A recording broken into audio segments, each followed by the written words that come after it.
What is live editing? It's basically a way to write code in your favorite text editor, and when you save, you see the changes instantly in the browser. No refresh needed. Live editing saves you quite a lot of time, especially when you have a complex web app, which may take up to a few seconds for each reload. In order to do live editing, we will use a tool called fb-flo, developed by Facebook and open sourced on GitHub. How does this work? fb-flo watches your sources for changes, and when a file is changed, it sends the new contents of that file back to the browser, which updates the resource.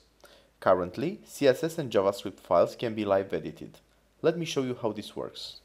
Okay, so let's get started. First of all, we will need to install the fb-flo extension for Google Chrome. We will go to Settings, Extensions, Get More Extensions, search for fb-flo, install it,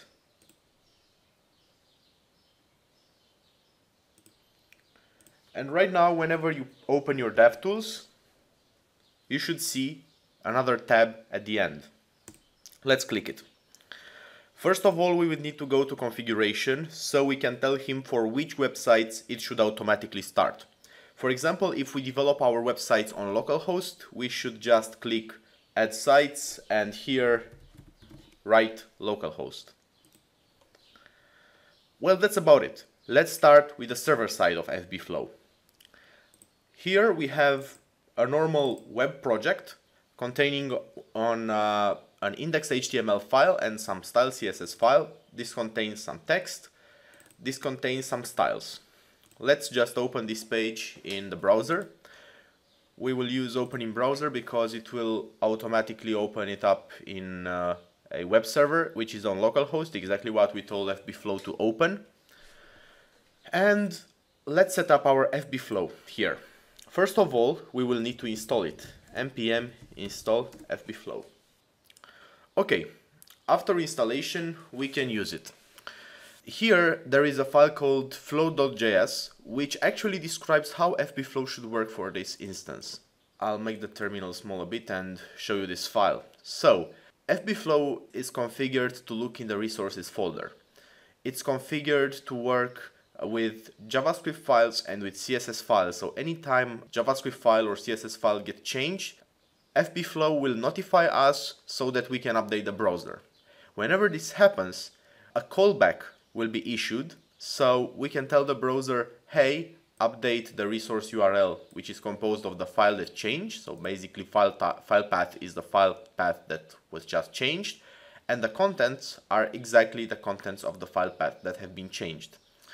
This resolver function here actually helps us add data and logic in case we have a complex build step. So for example, if the JavaScript file or the CSS file is not the same one with the one in the URL, so for example, it's minified or its path are rewritten, so there are different names, here we can make some resolving so that the correct resource will be updated. Keep in mind that these two lines are used mostly for Windows because it has some issues with watching files for changes. This is the port on which the server is opened, and yeah, that's basically it. Let's see how it works. I'll open again the terminal and I'll say node flow.js. The server will start. I will make this window like this and Google Chrome like this. I'll open DevTools. I'll see here in Flow tab that the connection has been started. I'll also see here that the client was connected. And right now I can start actually making some changes. So for example, I want to put this color. Okay, you see it automatically modified without having to refresh. Then I can go for P and I want to say that I want this color. I can say I want a bigger line height and of course a bigger font size. Okay. And basically everything I add here in the moment I save, it's being sent to the browser, which instantly updates the resource, and there is basically no need to refresh the page. Okay, so let's talk about JavaScript. Let's say I want to make an example here where I'll have a list of items, and above it I'll have a button.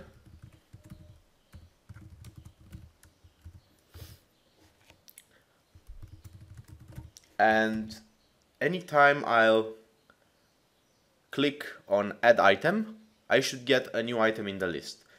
Let's see how I would do that. So first of all, I would need to install jQuery.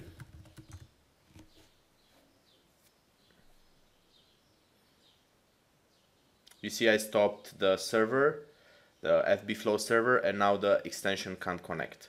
When we'll put it back on, we will need to make sure that it can connect again. Okay.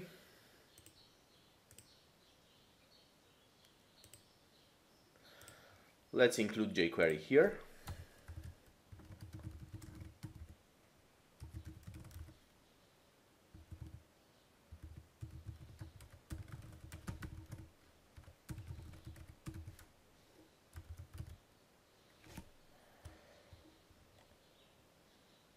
And let's make a JavaScript file in the resources folder.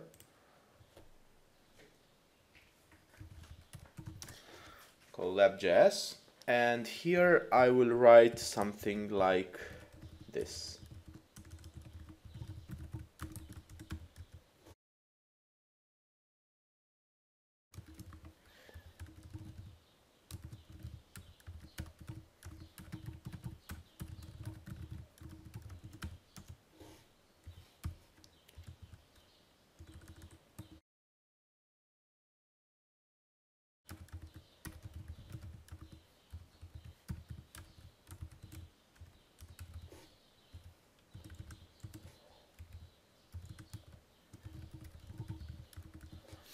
I'll just add a random number here. Also, we will need to include the app.js.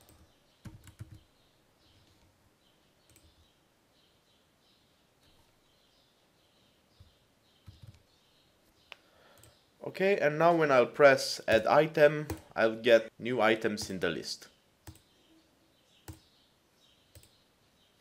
Okay, so let's start fb-flo and see how we can change this. Okay, so it started. We need to reconnect again. Okay, and let's start changing something in the JS file. So for example, what I actually want is when I insert something, it shouldn't be just math random. It should be, I don't know, math random times 1000, and everything should be rounded.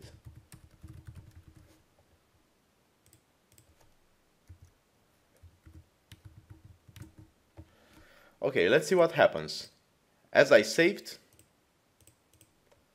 I get new items that look just like what I told them to be. If I'll now remove the math.round and just multiply the random times 100 and save, when I'll click the button many times, I'll get the new form. So basically, whenever I click the button, I will have what I changed here without needing to refresh. Okay, that's cool, but let's see what happens if I want, for example, to add an event of mouse over the button, and when I mouse over the button, the button should turn red. So what we should do, we should go here and say something like this: on mouse over,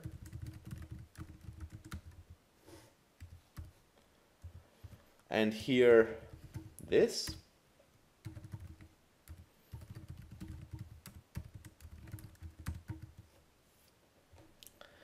And right now I'm moving my mouse over the button and it seems nothing happens.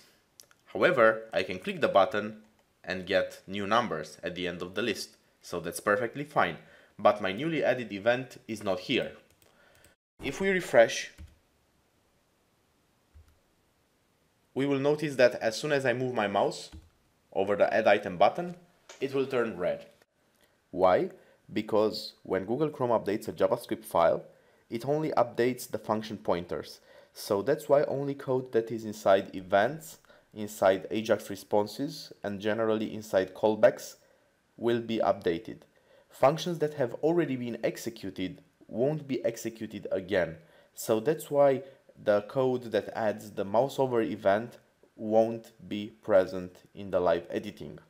You need to refresh the page, or as I will show you later, you can find a way around this. However, if you refresh the page and make changes to the event handler, then it will work because the code will be already there and Google Chrome will just update the function contents. So that's why live editing will work in this case. Okay, so to be able to live edit our JavaScript, we can try the option called reload here. What this means is that anytime the file is changed, a full reload will be given to the page without you needing to manually reload the browser. So we will restart the server again. We will make sure that the Chrome extension will connect.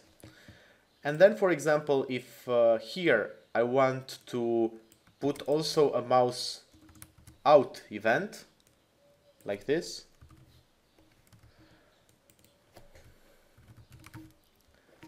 I'll save and all the code will be executing just fine. The reason is because you can't really see it because it's on localhost, but the website was actually reloaded. So if I'm going here and adding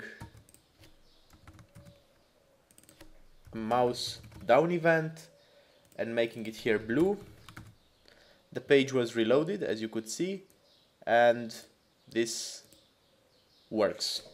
Okay, that's a nice approach, but however, the same will happen for the CSS files. So for example, if I want to go here and change the body background to 555, okay, you'll see that the page still reloaded. So we may not want to reload for every JavaScript file or for every CSS file.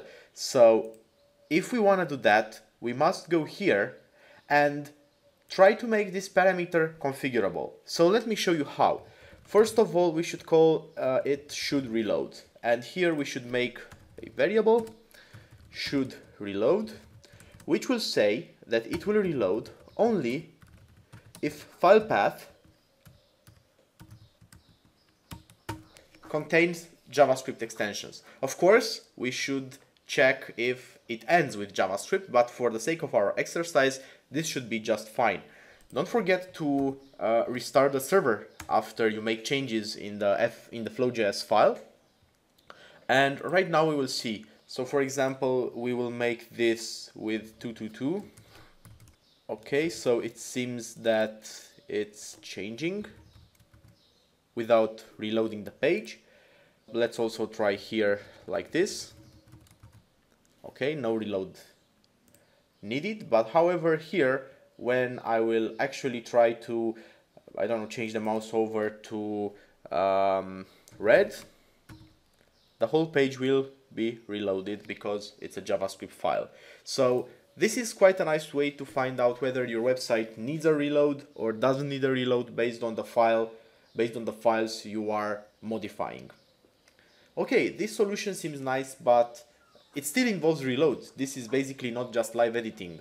If you have an app that takes 5 seconds or 6 seconds to load, then this is kind of out of the discussion. And if this is out of the discussion, then we should find an alternative way of how to do it. I will provide an example with an AngularJS app in the next video. Stay tuned.